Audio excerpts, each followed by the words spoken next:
The invitation had arrived 3 weeks ago, but Mei Lin still remembered the exact moment she held it in her hands. Thick, cream-colored paper. Gold lettering. The kind of invitation that cost more than her weekly grocery budget. Her grandson was getting engaged. Her only grandson. The little boy she had raised while his parents worked long hours. The same boy who used to fall asleep on her lap while she hummed old songs from her homeland. Now he was 28 years old and about to marry into one of the wealthiest families in Connecticut. Mei Lin was 63. She lived alone in a small apartment in Queens, New York. 2 rooms, a tiny kitchen, and a window that looked out onto a brick wall. She had lived there for over 30 years. The rent had gone up every year, but she stayed because the memories lived in those walls. Her late husband had painted that kitchen yellow. Her son had taken his first steps on that wooden floor. Some things you cannot leave behind, no matter how small the space becomes. She spent 2 weeks deciding what to wear. Not because she had many choices, but because she had so few. In the end, she chose a floral dress she had sewn herself. Blue flowers on white fabric, simple, clean. She added a thin gold necklace her mother had given her before she left China all those years ago. It was the only valuable thing she owned. The drive to Connecticut took nearly 2 hours. Her son, Wei, picked her up in his new car. It still had that new car smell, all leather and money. He barely spoke during the drive. He was nervous, she could tell. His wife, Diane, sat in the front seat scrolling through her phone, checking details for the party. Diane had never liked her. Mei Lin knew this. She had known it from the very first dinner, 15 years ago, when Diane had looked at her apartment and said nothing. Sometimes, silence speaks louder than words. Over the years, the silence had grown into something colder. Polite smiles at holidays, short phone calls on birthdays, an invisible wall that neither of them talked about but both of them felt. When they arrived at the country club, Mei Lin understood why Diane had been so anxious about every detail. The place looked like something from a movie. Tall white columns at the entrance, crystal chandeliers visible through the windows. Cars that cost more than houses lined up in the parking lot. Valets in crisp uniforms opened doors and took keys. Mei Lin stepped out of the car and felt immediately out of place. Her handmade dress, which had seemed so pretty in her apartment mirror, now felt cheap. Her flat shoes looked worn next to the designer heels clicking past her on the stone pathway. Inside, the room was filled with people who belonged to a world she had only seen from the outside. Women in silk dresses with diamonds around their necks. Men in suits that fit perfectly, laughing about golf games and stock prices. Waiters in white gloves carried silver trays of food she did not recognize. Her grandson, Kevin, spotted her from across the room. His face lit up the way it used to when he was a child, and she would surprise him with homemade dumplings. He walked over quickly and wrapped his arms around her. "Grandma, you came," he said into her hair. "Of course I came," she whispered back. "Wild horses could not keep me away." He laughed. It was the same laugh he'd had as a little boy. Some things do not change, even when everything else does. Kevin introduced her to a few people. She smiled and nodded, but the conversations moved too fast. They talked about summer homes and European vacations and charity boards. She had nothing to add. After a few minutes, she quietly excused herself and found a corner near the back of the room. That was when she saw the piano. It sat near the tall windows, catching the late afternoon light. A Steinway grand piano. Black and polished so perfectly that she could see the reflection of the chandelier on its surface. It was roped off with a velvet cord, like something in a museum. Mei Lin walked toward it slowly, as if pulled by an invisible thread. She had not been this close to a piano like this in over 40 years. Her fingers tingled with a memory her mind had tried to forget. She stood there, just looking at it. The white keys, the black keys, the elegant curve of its body. It was beautiful, in a way that made her chest ache. Without thinking, she reached out and touched the wood. It was smooth and cool under her fingertips. She closed her eyes for just a moment. "Can I help you with something?" The voice made her jump. She turned to find Diane standing behind her, arms crossed, a tight smile on her face. I was just looking, Mei Lin said softly. The piano is for decoration, Diane said. The pianist cancelled, so no one will be playing it tonight. She paused and looked at Mei Lin's hand, still resting on the piano. Perhaps you would be more comfortable in the garden? Some of the older guests are sitting out there. Older guests. The words stung more than Diane probably intended. Or perhaps exactly as much as she intended.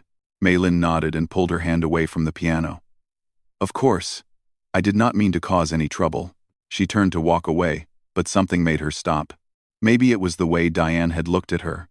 Maybe it was 40 years of swallowing her pride. Maybe it was standing in this room full of people who saw nothing when they looked at her. I used to play, Mei Lin said quietly. A long time ago. Diane raised an eyebrow. Play what? Piano. For a moment. Something flickered across Diane's face. Surprise. Maybe. Or disbelief. Then she smiled that polite smile again. That is lovely, she said in a voice that meant she did not believe it at all. But this is a very expensive instrument. We would not want any accidents. She walked away before Mei Lin could respond. Mei Lin stood alone by the piano, her heart beating faster than it should. The noise of the party seemed far away now. All she could hear was the blood rushing in her ears and a melody playing somewhere deep in her memory. She looked at the piano one more time. Her reflection stared back at her from its polished surface. An old woman in a homemade dress. Invisible. Unimportant. Just someone's grandmother from Queens. But reflections only show what is on the outside. They do not show the years of training, the hours of practice until her fingers bled, the standing ovations in a concert hall halfway across the world. The music that had once made strangers weep. They do not show the girl she used to be. Mei Lin took a deep breath and turned away from the piano. She walked toward the garden. Just as Diane had suggested. She would sit with the older guests. She would stay quiet. She would not cause any trouble. At least, that was the plan. But sometimes, life has other ideas. And sometimes, the moment you have been waiting for, your whole life arrives when you least expect it. Mei Lin did not know it yet, but this night would change everything. Not just for her, but for everyone in that room. The piano was waiting. And before the night was over, it would finally hear her play again. The garden was quieter than the main room. But Mei Lin could not find peace there either. A few elderly guests sat at wrought iron tables, sipping tea and talking about grandchildren. They were kind enough, but their world was still not her world. They talked about winters in Florida and cruises to Alaska. She nodded and smiled, but her mind kept drifting back to the piano inside. After 20 minutes, she excused herself to use the restroom. But instead of going there, she found herself walking back toward the main hall. She told herself she just wanted to see Kevin again. She told herself she was not thinking about the piano at all. The party had grown louder. More guests had arrived. The sun was setting now, casting golden light through the tall windows. Mei Lin found a spot near a pillar where she could watch without being noticed. She was good at that. 63 years of practice. That was when the bride's father stood up and clinked his glass. His name was Theodore, but everyone called him Ted. He was the kind of man who owned rooms. Tall, silver-haired, with a voice that carried without him needing to raise it. His suit probably cost more than Mei Lin's yearly rent. He smiled like someone who had never been told no in his entire life. "If I could have everyone's attention," he announced. The room fell silent immediately. "As most of you know, we had a small hiccup this evening. Our pianist came down with the flu and could not make it." A murmur of disappointment rippled through the crowd. Ted held up his hand. "Now, I know we have some talented people in this room. Surely someone here can tickle the ivories for us during cocktail hour?" He laughed at his own joke. A few guests laughed with him. People looked around at each other. A woman in a red dress shook her head. A man near the bar held up his hands and backed away. Everyone was smiling, but no one was volunteering. Mei Lin felt her heart begin to pound. She knew she should stay quiet. She knew what would happen if she spoke. But the piano was right there, just 20 feet away. The same piano she had touched an hour ago. The same piano that had made her chest ache with memory. Before she could stop herself, she took a step forward. Her voice came out smaller than she intended. "I can play." The words hung in the air. For a moment, nobody seemed to hear her. Then, slowly, heads began to turn. People looked at her with confusion. As if a piece of furniture had suddenly spoken, Ted squinted at her from across the room. "I am sorry. Who are you?" "She is Kevin's grandmother," someone whispered. The whisper traveled through the crowd like wind through grass. Ted's expression shifted. His smile stayed in place. But something behind his eyes changed. He looked her up and down, taking in her homemade dress, her flat shoes, her gray hair pinned back simply. "Kevin's grandmother," he repeated slowly. "From Queens." "Yes," Mei Lin nodded. She could feel every eye in the room on her. Her cheeks burned, but she stood her ground. "That is very sweet of you to offer," Ted said. His voice dripped with something that sounded like kindness but was not. "But this is a Steinway. A very expensive instrument. We really need someone with classical training." "I have training," Mei Lin said quietly. A few people exchanged glances. Someone near the back coughed. The room was so silent, she could hear the ice clinking in glasses. Ted chuckled. It was not a mean laugh. Not exactly. It was worse than that. It was the laugh of someone who found her amusing. Like a child who had said something silly. "I am sure you played a little when you were young," he said. "But this is not really the time for beginners. These are serious music lovers here." Laughter bubbled up from the crowd. Not everyone laughed. But enough did. Mei Lin saw Diane standing near Kevin, her face tight with embarrassment. Kevin looked at the floor. "Perhaps you could help with something else," Ted continued, still smiling. "I think the catering staff could use an extra hand in the kitchen. They are a bit short tonight." More laughter. Louder this time. Mei Lin felt the words hit her like small stones.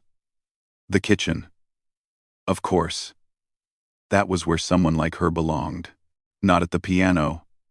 Not in this room full of important people. In the kitchen. Washing dishes.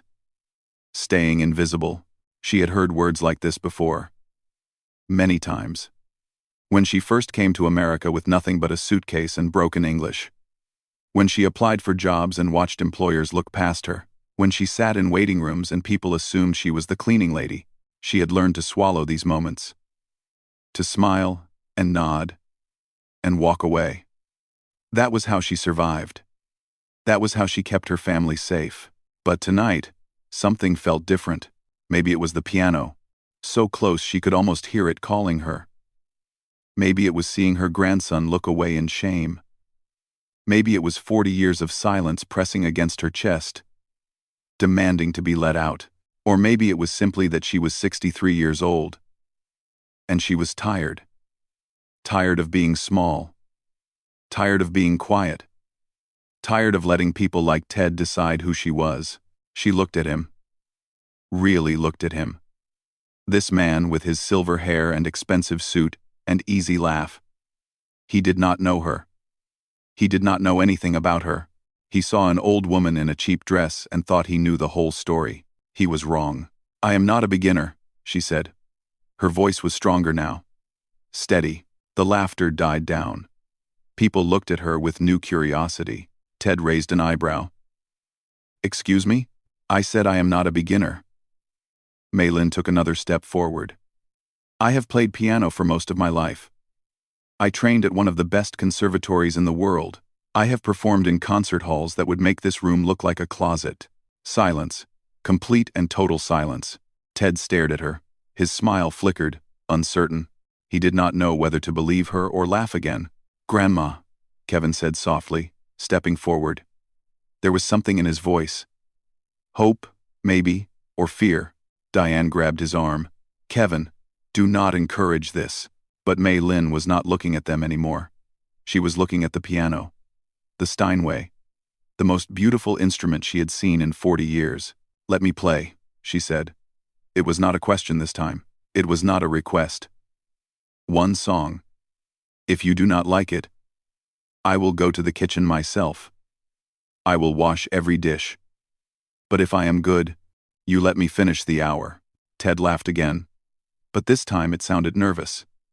This is ridiculous. What are you afraid of? Maylin asked quietly. It is just one song. The room held its breath. People looked back and forth between the old woman and the rich man. This was not how these things were supposed to go. The script had been broken, and nobody knew what came next. Finally, Ted shrugged. Fine, he said. One song. But when this is over, you owe me an apology for wasting everyone's time. He gestured toward the piano with a wave of his hand. A few people snickered. Someone whispered that this was going to be embarrassing. Maylin walked toward the piano. Her legs felt weak, but she did not let it show. She kept her head high. She had walked longer roads than this one.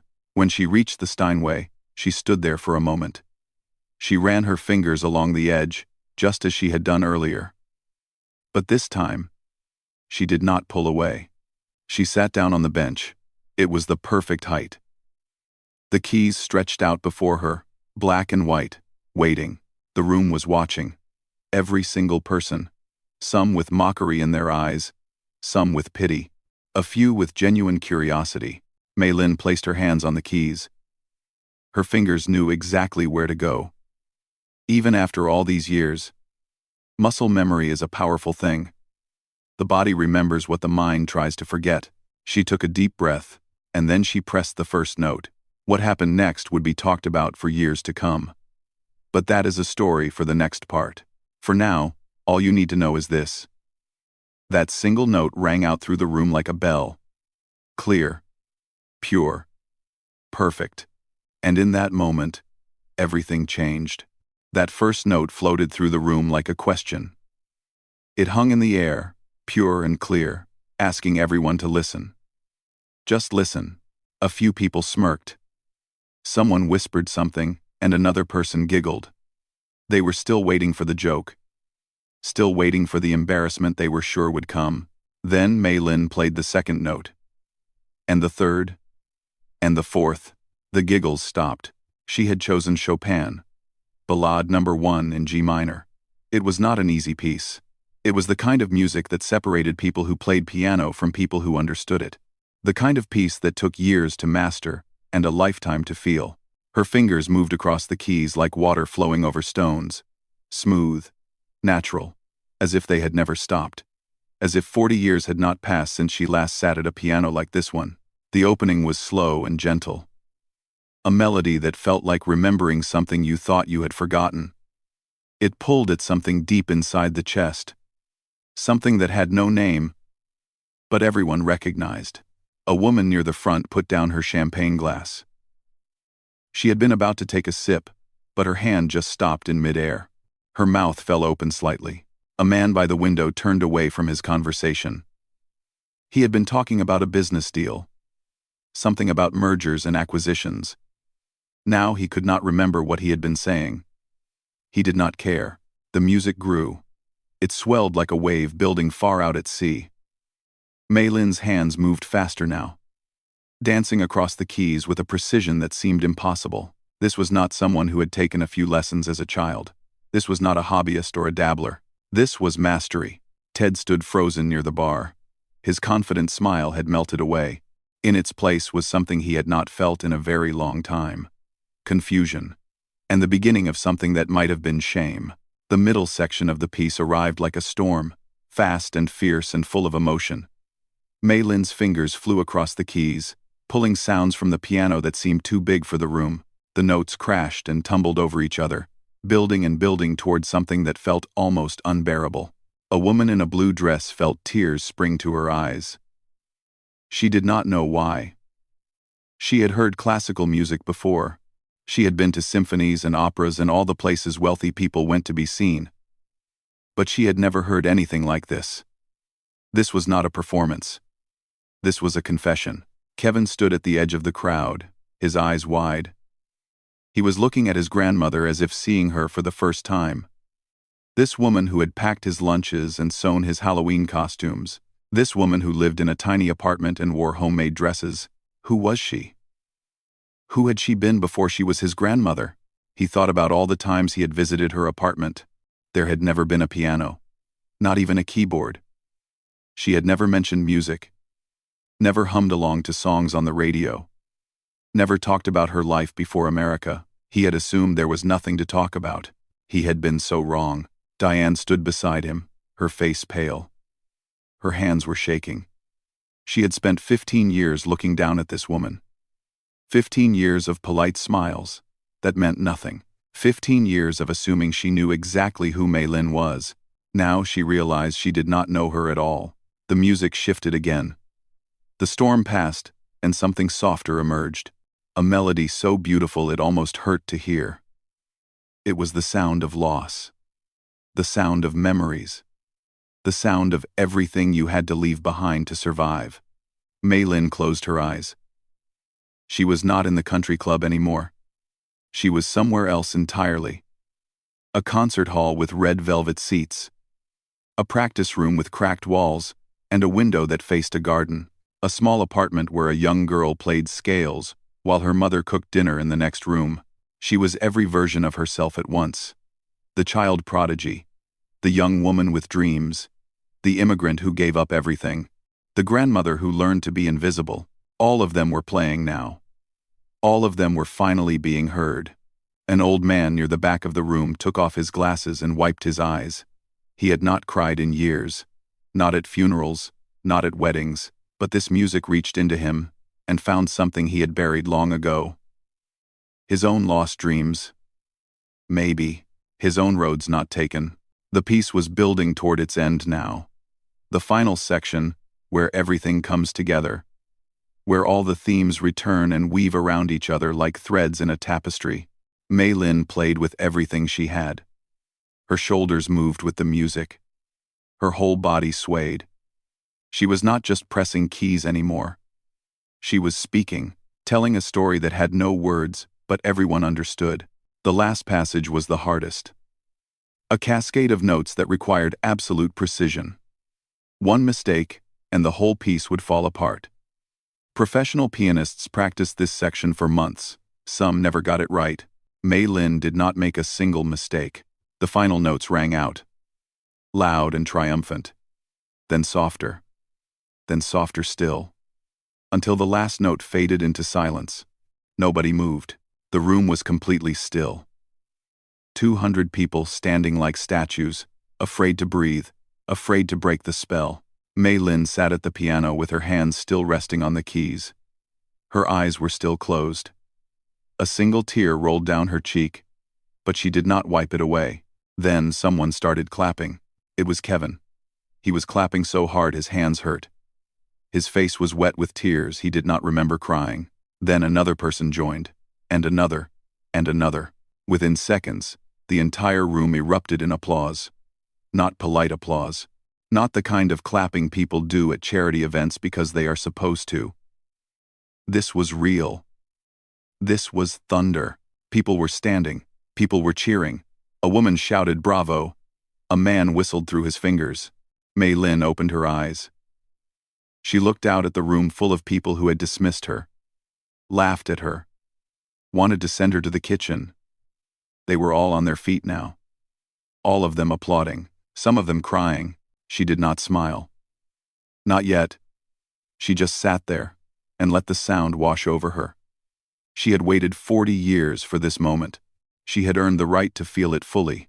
Ted pushed through the crowd toward the piano. His face was red. His eyes were wet. The arrogance was gone, stripped away by 7 minutes of music. In its place was something raw and human. He opened his mouth to speak, but no words came out. What could he say? What words could possibly be enough? Kevin reached his grandmother first.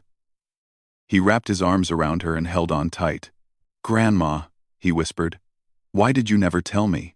Mei Lin put her hand on his cheek. Her grandson.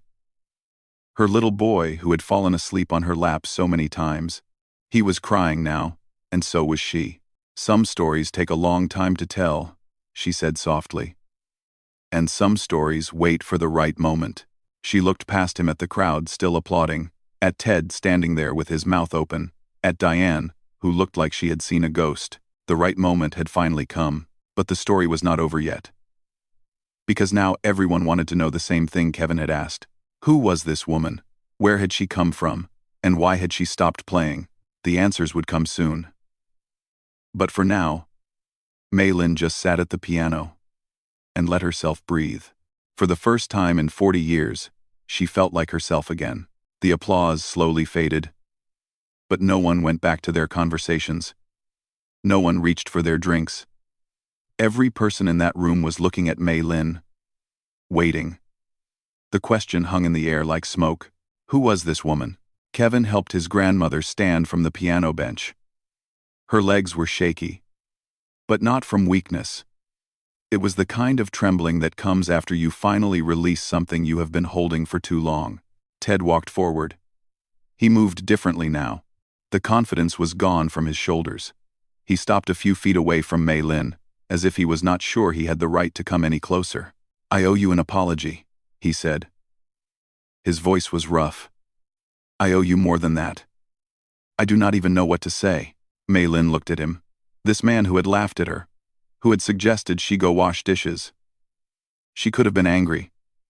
She had every right to be. But anger was not what she felt. "You did not know," she said simply. "How could you know what you were never told?" Ted shook his head. "That does not excuse what I said.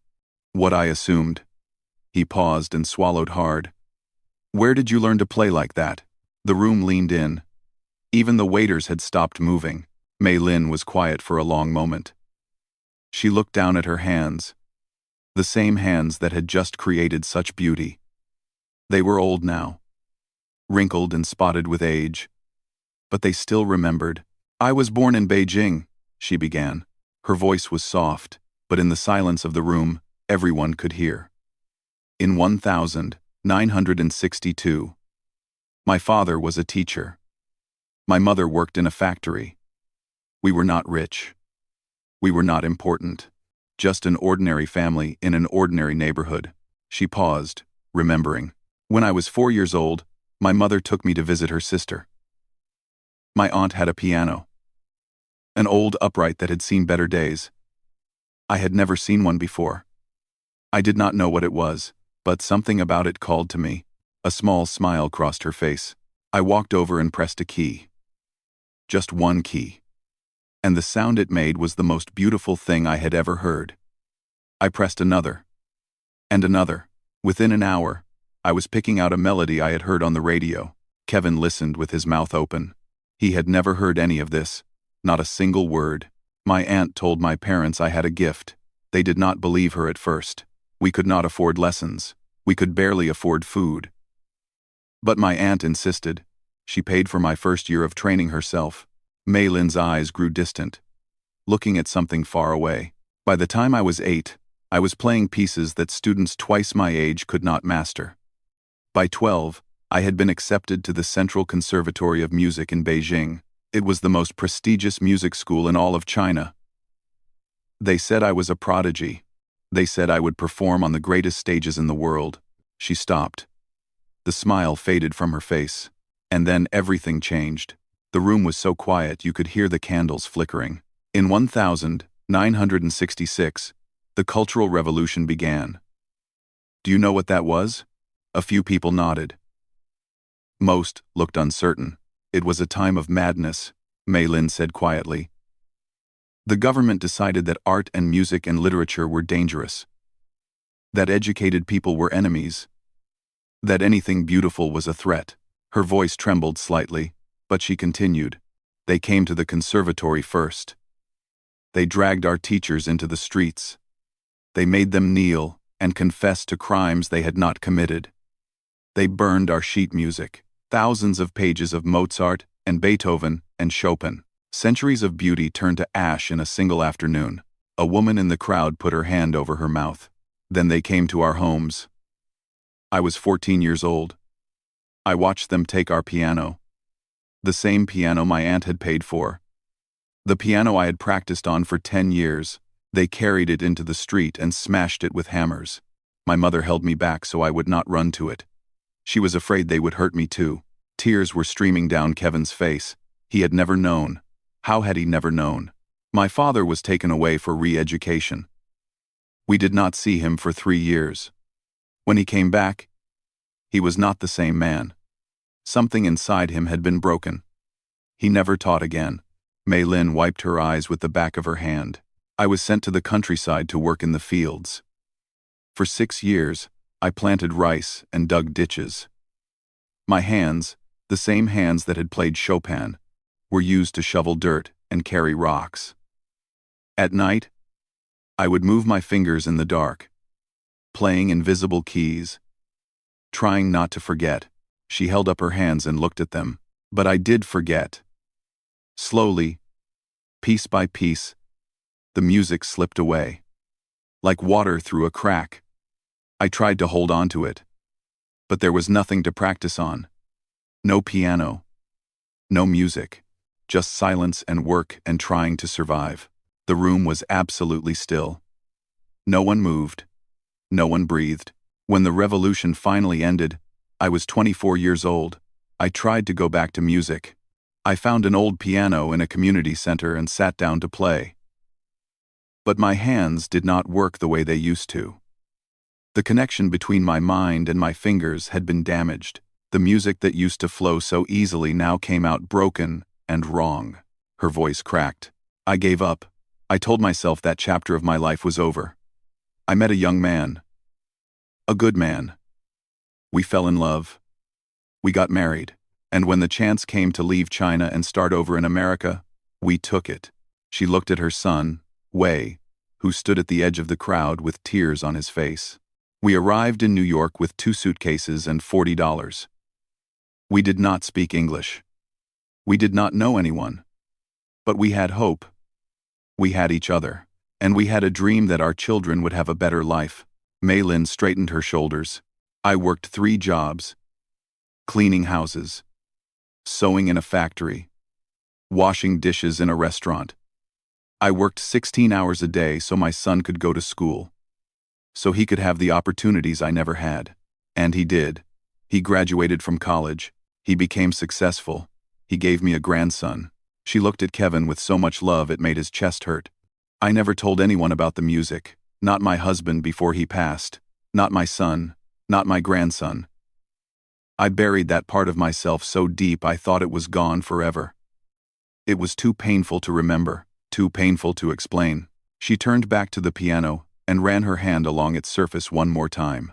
But tonight, something happened. When that man laughed at me and told me to go to the kitchen, something woke up, something that had been sleeping for 40 years. I realized I was tired of hiding, tired of being invisible, tired of letting other people decide who I am. She looked at Ted, but there was no anger in her eyes. Only peace. So I sat down, and I played. And somehow, by some miracle, my hands remembered. The music came back. Maybe it never really left. Maybe it was just waiting for the right moment. The silence stretched on. Then, slowly, Ted began to clap again. One person joined him. Then another. Then the whole room.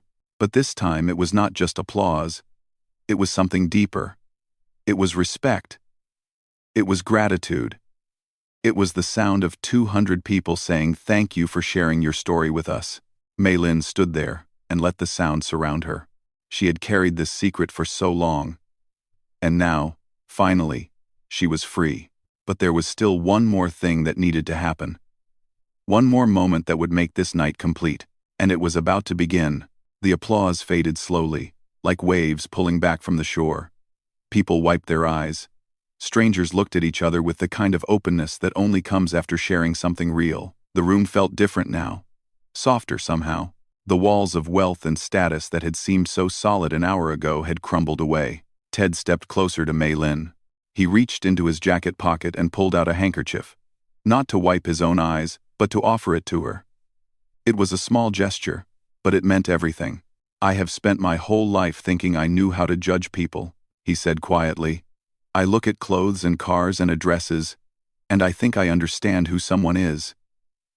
Tonight you taught me how foolish that is. Maylin took the handkerchief and dabbed her cheeks. We all make that mistake, she said. We see the outside and think we know the inside. But people are like icebergs. Most of who we are is hidden beneath the surface. Ted nodded slowly. Will you play again? Please. Not because I am asking you to prove anything, but because that was the most beautiful thing I have ever heard in my life. And I am not ready for it to end. Maylin looked at the piano. An hour ago, she had been afraid to touch it. Now it felt like an old friend she had finally found again. I will play, she said. But first, there is something I need to do. She turned and looked at Diane. Her daughter-in-law stood frozen near the edge of the crowd. Her face was pale. Her perfectly applied makeup was streaked with tears she had not bothered to wipe away. She looked like someone who had just woken up from a long sleep and did not recognize where she was. Maylin walked toward her. The crowd parted to let her through. Every step felt important. Every step was 40 years in the making. She stopped in front of Diane and looked at her. Really looked at her. Not with anger. Not with resentment. Just with honesty. I know you never liked me, Maylin said softly. I know you wished your husband had a different kind of mother. Someone who fit into your world. Someone who did not embarrass you. Diane opened her mouth to protest, but Maylin held up her hand. It is okay. I understand. I never gave you a reason to see me any other way. I hid who I was. I let you believe I was just an old woman from Queens, with nothing interesting to say. That was my choice. My mistake. Tears spilled down Diane's cheeks. I am so sorry, she whispered. I am so ashamed of how I treated you. All these years, I thought I was better than you. But I was wrong. I was so wrong. Maylin reached out and took Diane's hands in hers. They were cold and trembling. We cannot change the past, Maylin said. But we can change what comes next. I would like to start over. If you are willing. Round. Diane could not speak. She just nodded and then did something she had never done before in 15 years. She pulled Maylin into a hug. A real hug. Not the stiff, polite kind they had exchanged at holidays. This was the kind of hug that said, I see you now, and I am sorry it took so long. When they finally let go, both women were crying. But they were also smiling. Kevin watched from a few feet away. His heart felt too big for his chest. He had spent his whole life caught between his mother and his grandmother, trying to keep peace between two worlds that never seemed to fit together. Now, for the first time, he saw them standing together, connected, human. He walked over and put his arms around both of them. His mother, his grandmother, the two women who had shaped his life in ways he was only beginning to understand. Grandma, he said, his voice thick with emotion. Maylin looked up at him. What is it? Will you teach me? To play piano? He swallowed hard. I know. I am 28 years old. I know it is too late to become a prodigy or anything like that. But I want to learn. I want to understand that part of you. I want to carry it forward. Maylin's eyes filled with fresh tears. In all the years since she had stopped playing, no one had ever asked her that. No one had ever wanted to share that piece of her soul. It is never too late, she said. Music does not care how old you are. It only cares that you are willing to listen. Kevin nodded. Then teach me. Please. Maylin squeezed his hand. I would like nothing more. She turned back to the room. 200 people were still watching, still waiting. But they did not feel like strangers anymore. They felt like witnesses. People who had shared something sacred and would carry it with them when they left. Maylin walked back to the piano and sat down. The bench felt different now. It felt like home. I am going to play a few more pieces, she announced. Not because anyone asked me to, but because I have been silent for 40 years. And I have a lot of music left to give. She placed her hands on the keys and began to play. This time she chose Debussy, Clair de Lune. The song that sounds like moonlight on water. Gentle and dreaming and full of quiet beauty. People found seats. They sat on the floor. They leaned against walls. They held hands with people they had just met. The music wrapped around them like a blanket. After that, she played Beethoven. The Moonlight Sonata. Darker and deeper. The kind of music that touches the parts of you that you keep hidden from the world. Then she played a piece she had written herself, long ago, when she was 16 years old and believed the whole world was waiting for her. She had never played it for anyone before, not even her teachers. It was too personal, too raw, but tonight, she played it. And when she finished, the room was silent for a long moment before the applause began. She played for an hour, song after song, piece after piece, 40 years of silence pouring out through her fingers. When she finally stopped, her hands were tired but her heart was full. The party continued. But it was different now. People talked about real things, about their own hidden dreams and abandoned passions, about the people in their lives they had underestimated, about second chances and new beginnings. At the end of the night, as guests began to leave, they did not just say goodbye. They stopped by the piano to thank Mei Lin personally. Lawyers and bankers and society wives, they shook her hand and told her she had changed something in them. They asked if she would perform again. They asked if she gave lessons. Ted was the last to approach her. He looked different than he had at the beginning of the night. Smaller somehow. More human. "I will never forget tonight," he said, "and I will never judge a book by its cover again. Thank you for teaching an old fool a lesson he should have learned long ago." Mei Lin smiled at him. "We are all old fools in our own way. The trick is being willing to learn." As she walked out of the country club with Kevin on one side and Diane on the other, Mei Lin looked up at the stars. The same stars that had shone over Beijing when she was a little girl pressing piano keys for the first time. The same stars that had watched her struggle and survive and build a new life from nothing. She had lost so much: her country, her career, her music. But tonight, she had found something she thought was gone forever: herself, and she realized that the music had never really left her. It had been there all along, waiting patiently in the silence, waiting for the moment she was brave enough to let it out. Some stories end with fireworks and fanfare, but the best stories end with something quieter: a hand held in the darkness, a wrong made right, a voice finally heard after years of silence. This was that kind of story, and it was only the beginning, because the next week, Mei Lin bought a small keyboard for her apartment in Queens, and every Sunday after that, Kevin came to visit. He sat beside his grandmother on the bench, their fingers on the keys, learning the language she had carried inside her for 60 years. The music had come home. And this time, it was staying.